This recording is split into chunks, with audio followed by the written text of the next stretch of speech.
Part 9. The Coffin Ship. Liverpool Docks, April 1847. Sean awoke to the sound of bells, not church bells, ship's bells. Deep, hollow notes drifting through the morning mist. Outside the emigrant depot, Liverpool's docks were already alive. Stevedores shouted as they swung cargo into waiting vessels. Chains rattled, winches groaned. Steam whistles pierced the morning air. The smell of salt water mixed with coal smoke, tar, horse manure, and the scent of thousands of people living too close together. Sean nudged Kathleen gently. It's time. She opened her eyes slowly, and for the first time since Maura's death, she had slept through the night. Not because she had found peace, because grief had exhausted her. The line of emigrants moved toward the quays. There were hundreds of ships in Liverpool. Some were bound for America, others for the Baltic, some for the Mediterranean. Their ships stood farther along the dock. Little Kathleen stopped walking. It was the largest thing she had ever seen. Her mouth fell open. It looks like a castle. Sean followed her gaze. The vessel towered above them. 3 tall masts reached high into the grey sky. Dozens of ropes crisscrossed between them. Its black hull bore scars from years at sea, and along the side, painted in fading white letters, was its name, Naomi. It was beautiful, and somehow unwelcoming. People were already boarding, not in an orderly line, in a desperate crowd. Everyone feared being left behind. Dock workers shouted, "Move along! Keep walking! Don't stop!" Bundles were searched briefly before families climbed the narrow gangway. Sean held little Kathleen's hand tightly. He never imagined so many people could fit aboard a single vessel. Then he realized they weren't meant to. A ship's officer stood beside the gangway with a ledger. Family? O'Byrne. 3? Sean hesitated. Yes. Another mark in another book. Another family reduced by hunger and disease before the voyage had even begun. The officer never looked up. To him there were numbers. Passage paid. Destination Quebec. Nothing more. Crossing onto the deck, Sean expected relief. Instead, he found chaos. Every available space was already occupied. Families fought quietly over corners that might provide shelter from the weather. Children cried. Old people searched desperately for somewhere to sit. The air smelled of damp timber, livestock, sickness, and human waste. Below deck, sailors directed passengers into the steerage compartments. Sean ducked through the low hatch. The space was darker than he expected. Long rows of rough wooden bunks lined either side of the hold. Each bunk was scarcely wide enough for 2 adults. Yet 4, sometimes 5, people were expected to sleep in each. There were no mattresses, only bare planks. Very little ventilation. Only a few small openings admitted fresh air. Kathleen looked around. This... She stopped. Sean finished the sentence for her. Isn't what they promised. An elderly woman nearby laughed bitterly. They promised Canada. She pointed around the hold. They never promised comfort. A few people managed weary smiles. Most simply stared. Sean found a narrow bunk. It would barely hold the 3 of them.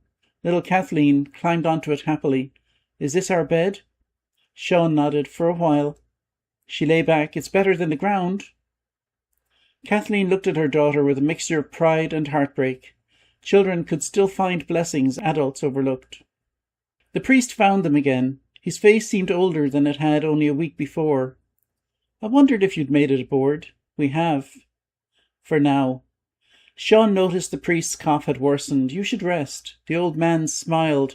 There'll be plenty of time for that. He reached into his pocket. I believe these belong to me. Sean looked at the wooden rosary. He had almost forgotten he still carried it. He placed it gently into the priest's hand. Thank you. No, the priest shook his head. Thank you. For carrying hope when I found mine becoming heavy. By afternoon, more emigrants continued to board. Then more still. Every empty corner disappeared. The aisles narrowed until people had to turn sideways to pass. Water barrels were loaded, salted provisions, oatmeal, hard biscuits, not nearly enough for the number of passengers. Sean counted children. There seemed to be hundreds. Some only days old, others little older than Kathleen. Many already coughed. One infant cried without stopping for hours. No one complained. The crying proved the child was still alive. Toward evening, a young sailor quietly approached Sean. "You've come from Roscommon." Sean nodded. The sailor lowered his voice. "My mother's from Mayo." Sean smiled faintly. "Then she's Irish." "Aye." The young man glanced around to be sure no officer was listening. "There are too many aboard." Sean looked at the crowded hold. "I can see that." The sailor leaned closer. "If sickness starts—" He stopped himself. Sean waited. The sailor finally whispered, "Pray it doesn't." Then he hurried away before another word could be spoken. As darkness fell, the hatch above remained open. Fresh air drifted below. Families settled onto the hard planks. Some whispered prayers. Others spoke quietly about the farms they had left behind. One old man described an orchard he had planted 20 years earlier. A woman remembered the sound of curlews crawling across the bogs. Someone began singing the parting glass. One voice, then another. Soon dozens joined in, softly, almost reverently. Sean closed his eyes, and for a few precious moments, the crowded hold no longer felt like a prison. It felt like Ireland. The song ended, silence followed, then somewhere in the darkness, someone coughed. Another answered, then another. The sound spread slowly through the ship. One cough became 10, 10 became 50. Kathleen looked at Sean, and neither spoke. They both understood. The voyage had not yet begun, and already disease had found them. Above them, sailors cast off the last mooring lines. The Naomi creaked gently against the tide, ready to sail with the morning's first light. The O'Byrne family lay awake, listening to the sea slap against the hull. Ireland was behind them. Canada lay thousands of miles ahead. Between them stretched the Atlantic, and aboard this overcrowded ship, death was already waiting. Part 10. The Atlantic. Irish Sea into the North Atlantic, late April 1847. The Naomi slipped quietly away from Liverpool with the morning tide. There were no bands, no speeches, no waving crowds gathered to wish them well. Only gulls circling overhead and the groan of timbers as the ship turned toward the open sea. Sean stood at the rail with little Kathleen perched beside him. England slowly disappeared into a blanket of mist. First the warehouses vanished, then the church spires. Finally, even the coastline itself was swallowed by the grey horizon. Little Kathleen squeezed his hand. "Are we in Canada now?" Sean smiled sadly. "Not for many weeks." She frowned. "How far is Canada?" Sean looked out across the endless water. "Further than I've ever imagined." Below deck, nearly every bunk was occupied. More than 400 passengers had been crowded aboard a ship built to carry far fewer. There was scarcely room to walk. When one person turned over in a bed, everyone beside them felt it. The air below was thick with dampness and the smell of too many people confined together. The hatch remained open while the weather allowed it. Everyone dreaded the day a storm would force it shut. The morning meal consisted of ship's hard biscuit. Sean struck one against the edge of the bunk. It barely chipped. Little Kathleen laughed. "It's harder than a stone." "It may be." He wrapped the biscuit in a cloth and tapped it carefully with the handle of his knife until it broke into smaller pieces. Kathleen softened hers in a little water before sharing it with their daughter. There was nothing else, no butter, no milk, no tea, only stale biscuit and a ration of water. Yet compared with the march, it was regular. For that alone, many gave thanks. The sea remained calm for the first 3 days. Passengers ventured onto the deck whenever they were permitted. Fresh air became precious. Children played between coils of rope. Some laughed for the first time in weeks. Little Kathleen chased a seabird's shadow across the deck until Sean called her back. "Don't go near the rail." "I won't." "Promise?" "I promise." Kathleen watched her daughter run. For a few moments, she almost looked like the child she had been before the famine. The sign warmed her heart. It also frightened her. She had learned that happiness often arrived just before sorrow. On the 4th day, the weather changed. Dark clouds gathered from the west. The wind freshened. Sailors hurried through the rigging, shortening sail. One of them glanced toward the passengers. "Best get below." Within an hour, the sea had become a wall of moving hills. The Naomi climbed one enormous wave before crashing heavily into the next. Children screamed.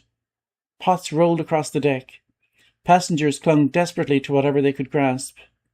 Sean carried little Kathleen below just before the hatch was secured. The heavy wooden cover slammed shut. Darkness swallowed the hold.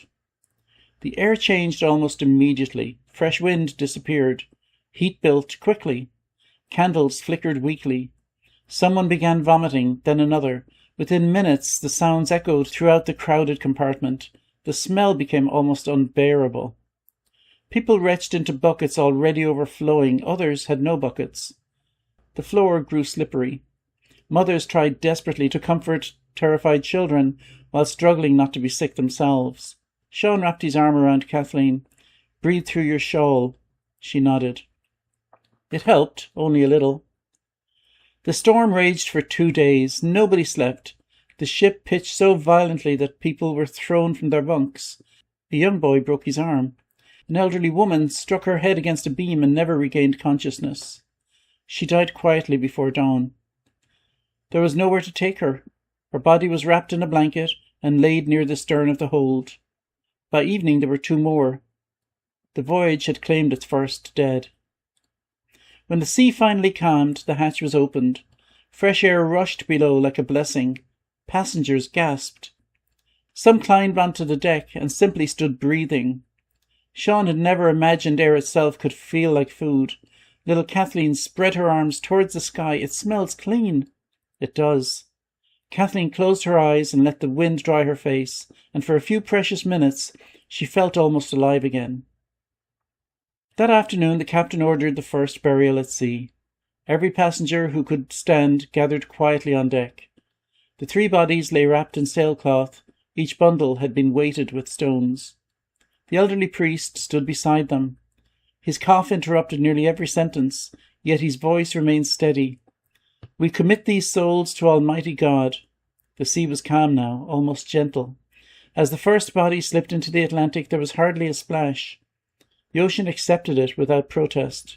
Little Kathleen hid her face against Sean's coat. "Where are they going?"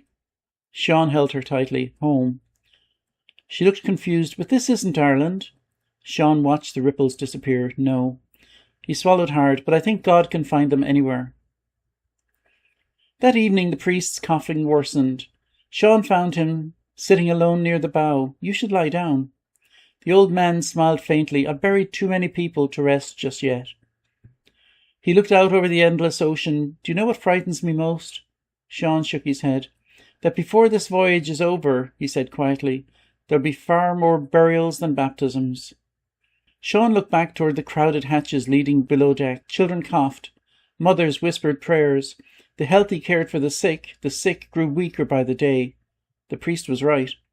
The voyage across the Atlantic had only just begun, yet death was already keeping pace with the Naomi, and before Canada came into view, it would claim many more.